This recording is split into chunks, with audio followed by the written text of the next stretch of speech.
and remind you that truth may be vital, but without love, it is unbearable. Hi, I'm Krista Smith and the host of The Corner Booth, and I have Jonathan Pryce with me here, which is very exciting. It's great to see you. Thank you so much for coming. My pleasure. This is just such a beautiful story. Pope Benedict, which is Hopkins. So much of the movie is you two together, you know, so many great scenes. Tell me what it was like to work with him. It was a bit like Francis going to meet Benedict. He was in awe of the Pope.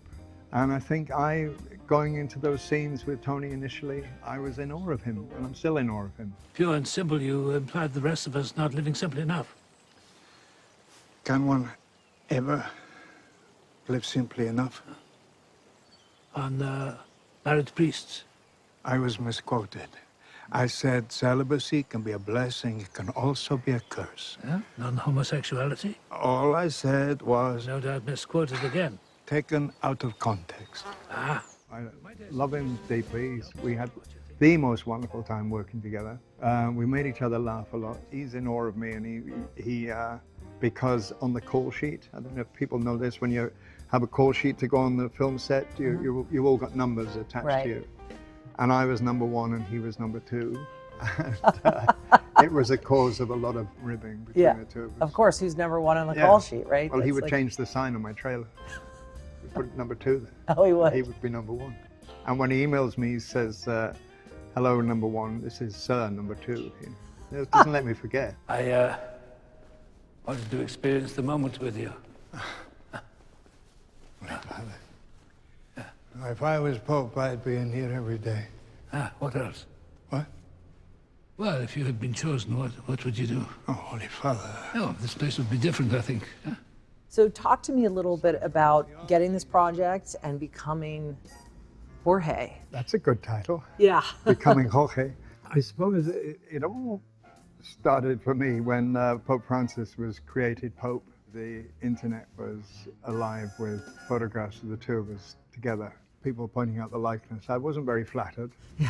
That's not what I see when I look in the mirror. But you know, even my son texted me to say, "Daddy, you the Pope." And then this script came with Fernando Meirelles attached to it.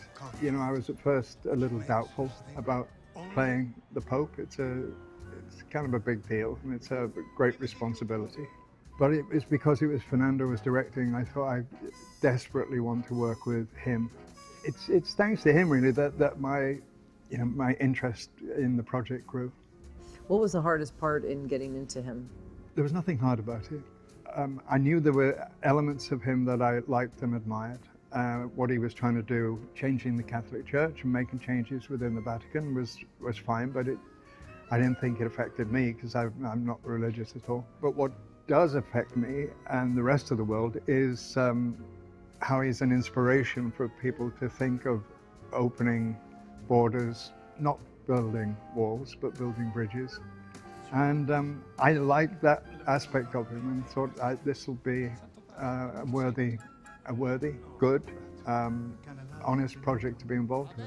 Fernando Meirelles, as you said, like City of God, amazing. Did he live up, I imagine, to every expectation you had? Absolutely. I mean, he and Cesar Ciallione, the cameraman, the confidence you get from working with a cameraman like Cesar is that you know that everything you do, he's going to capture. He's right in the middle of it. Certainly, and it was all his work was handheld, and then you've got static cameras around the set. But you always knew that Cesar was there supporting you with the camera.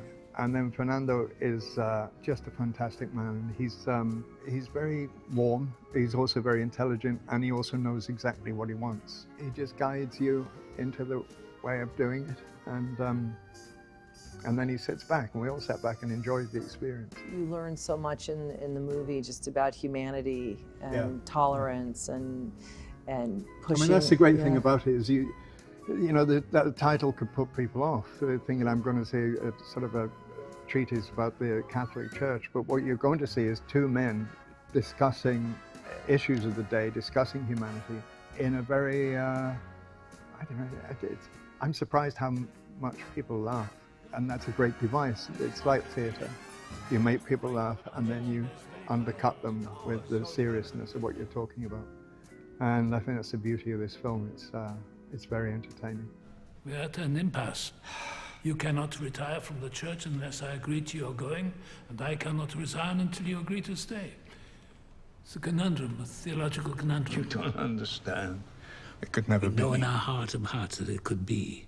Your body of work is beyond, and just the theater. I love that you're going back to the theater. Do you prefer one, or do you like to mix it up all the time? Because you do. When I go make a film like The Two Popes, I would always say I prefer film. The attention to detail is just magnificent. Yeah, yeah. I loved every minute of it. But Thank you. Thank you very much Thanks. for coming in to talk to me.